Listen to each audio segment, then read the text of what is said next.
Welcome back. Chandrababu ఇప్పుడు తాడో పేడో తేల్చుకుంటే జనంలో హీరో అవుతారు. లేదు పొలిటికల్ సూత్రాలకు తలొగ్గి కూటమిలో కంటిన్యూ అయితే జనంలో పలుచనైపోతారు. రాజకీయ కోణంలో ఆలోచించి కూటమిలోనే ఉంటారనుకుందాం. భవిష్యత్తులో తప్పుకోవాల్సిన పరిస్థితి వస్తే అప్పుడేం చేస్తారు అన్న ప్రశ్నలు వినిపిస్తున్నాయి. అసలు కేంద్రం ఇదంతా కావాలనే చేస్తోందా అన్న అనుమానాలు వ్యక్తమవుతున్నాయి.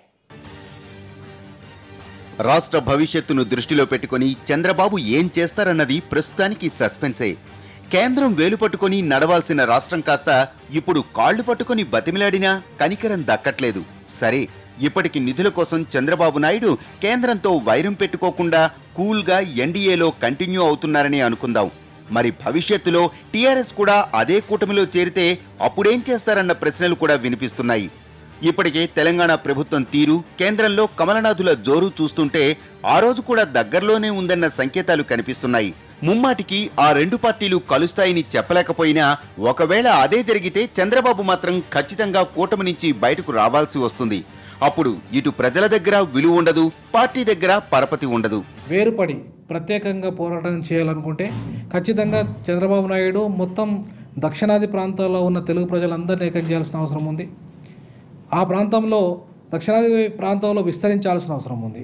ముఖ్యంగా మహారాష్ట్రలో కూడా తెలుగు ప్రజలు చాలామంది ఉన్నారు కాబట్టి అక్కడ కూడా విస్తరించాల్సిన అవసరం. అట్లా చేస్తే తప్ప చంద్రబాబు నాయుడు అస్తిత్వం బీజేపీని ఎదుర్కోలేడు. కాబట్టి బీజేపీని ఎదుర్కోవాలంటే చంద్రబాబు నాయుడు విడిపోయి ఎదుర్కోవాలంటే ఖచ్చితంగా ఆయన ఈ దక్షిణాది ప్రాంతంలో తెలుగు ప్రజలందరినీ సమీకరిస్తే తప్ప బీజేపీని ఎదుర్కొనే సత్తా రాదు. ఇవాళ ఒంటరిగా బీజేపీని ఎదుర్కొని ఏ సమీకరణ లేకుండా ఆంధ్రప్రదేశ్కే పరిమితం అయితే మాత్రం బీజేపీని ఎదుర్కొనే పరిస్థితి ఇవాళ ఉండే అవకాశం లేదు చంద్రబాబు నాయుడుకు.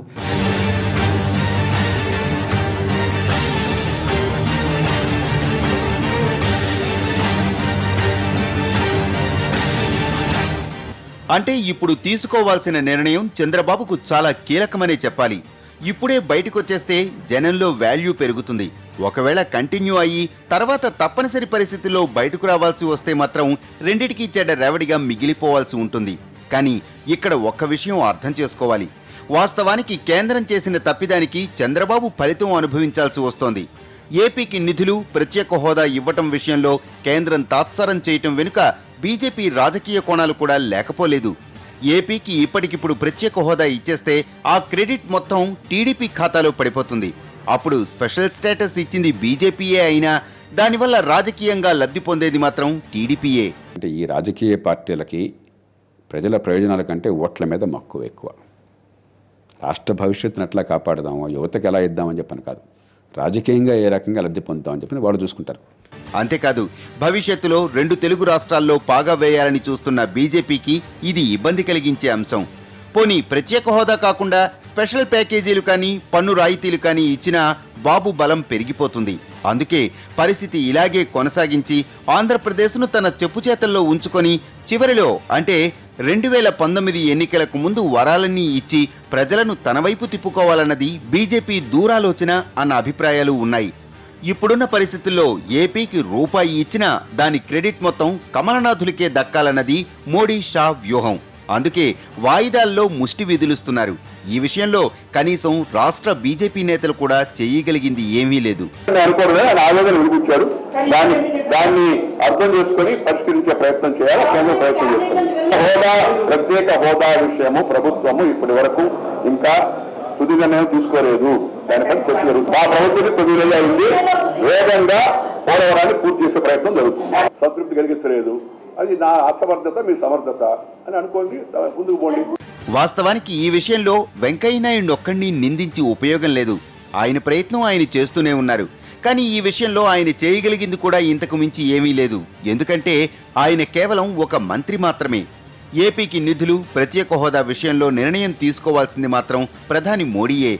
ఆయన మహా అయితే మోడీకి విషయం విడమరిచి చెప్పగలరు, కానీ మోడీ నిర్ణయాన్ని మాత్రం మార్చలేరు కదా. మొత్తంగా రాజకీయాల్లో అపర చాణుక్యుడని పేరు తెచ్చుకున్న చంద్రబాబుకే ప్రస్తుత పరిస్థితులు పరీక్ష పెడుతున్నాయి. ముందు నుయ్యి వెనుక గొయ్యి మధ్యలో ఉన్న చంద్రబాబు నాయుడు ఇప్పుడేం చేస్తారన్నది అందరిలోనూ ఉత్కంఠ రేపుతున్న అంశం. తనకు ఓట్లేసి గెలిపించిన ప్రజల వైపే ఉంటే బీజేపీతో శత్రుత్వం కొని తెచ్చుకోవాల్సి వస్తుంది. మోడీ లాంటి నాయకుడిని ఢీకొట్టాలనుకోవటం అంత వివేకమైన నిర్ణయం కాదన్న భయమూ ఆయన్ను వెన్నాడుతూ ఉండొచ్చు. కాదని కమలనాథులతో కలిసి వెళితే ప్రజల్లో ఆయనపై ఉన్న నమ్మకం, గౌరవం రెండూ తగ్గిపోతాయి. మరి చంద్రబాబు ఏ నిర్ణయం తీసుకుంటారన్నది ఆయనే నిర్ణయించుకోవాలి. ఇలా రెండు వైపులా కాకుండా తనదైన శైలిలో ఈ వివాదానికి పరిష్కారం కనుగొంటారేమో వేచి చూడాలి. అంతే.